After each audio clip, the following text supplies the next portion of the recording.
Hello friends and family, I hope you're well. I am well and it is a beautiful day in sunny Southern California.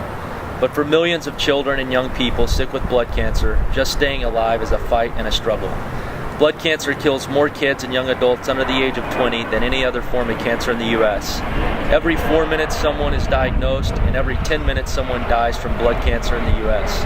This disease must be stopped. Hi, I'm Lindsay and I'm very proud to tell you today that I am a Hodgkin's lymphoma survivor.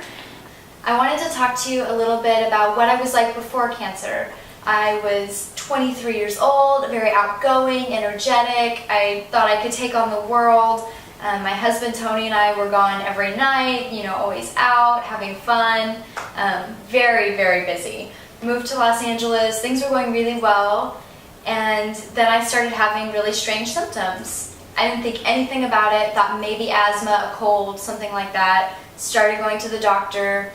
Took several months for them to find out what it was. 3 surgeries, and 13 doctors later, I was diagnosed with lymphoma.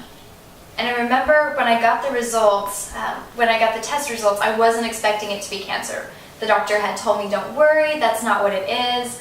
So I, had taken these tests and I came in to get my results, and that's when she told me, and I didn't have Tony with me, I was with a friend because I wasn't expecting any news like that.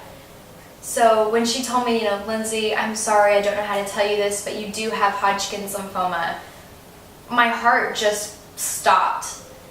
I don't know how to explain it. It wasn't like this big emotional thing right at first. That initial moment was just shock.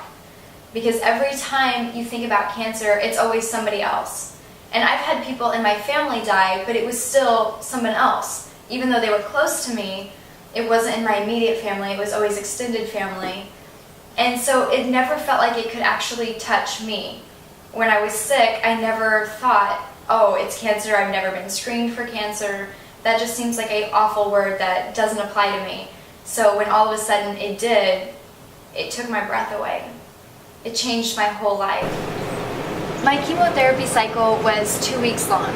So every 2 weeks I would go in for about 5.5 to 6 hours. I would have 12 bad days and then 2 good days, and then I would start all over. And on my bad days, to give you a feeling of what it was like, I couldn't talk for 5 days straight because of the blisters in my mouth and in my throat.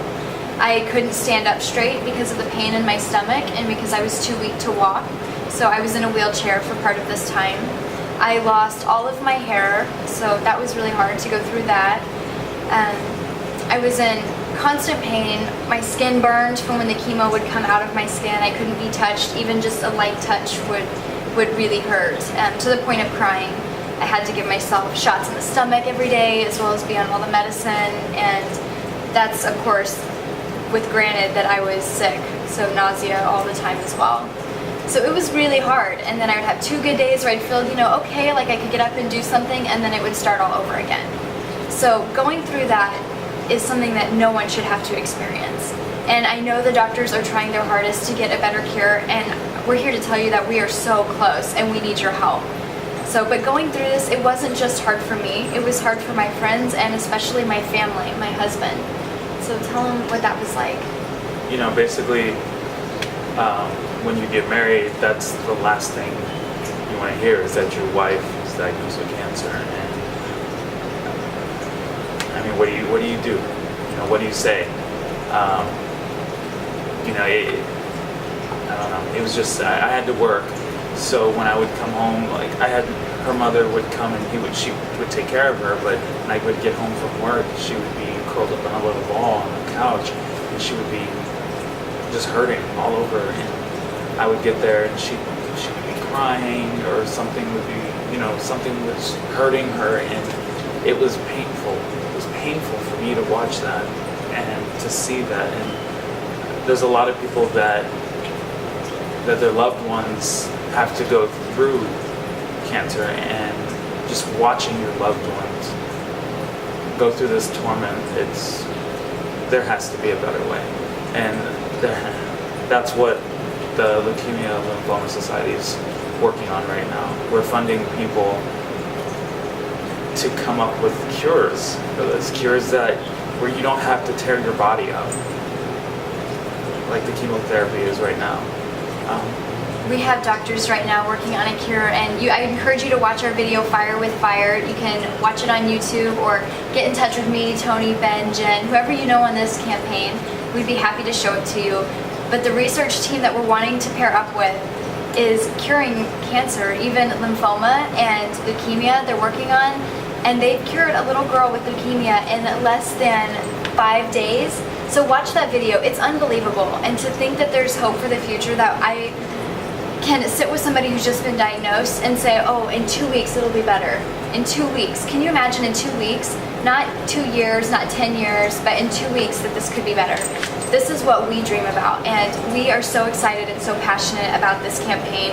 It's hit our home, it's hit our hearts, and we hope that after you hear from us and from Ben that it will hit your hearts as well, and that you'll want to join us and come on board with the Lymphoma and Leukemia Society. Hello friends and family, I hope you're well. I'm coming to you today because I need your help.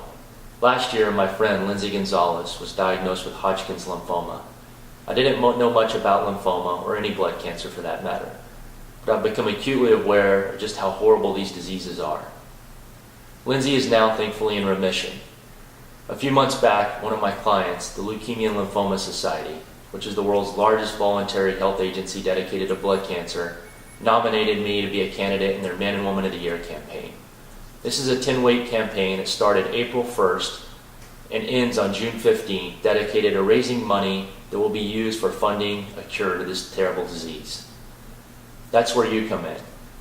We have created a website, which you will see below, and I'm asking you to go to this website and support us by donating. Even $1 would help, or buying one of our merchandise items, Lindsay's story, our t-shirt, or attending one of our events like our launch party on April the 11th or the grand finale gala on June 15th if you live in the area. I really appreciate your help. May God bless you.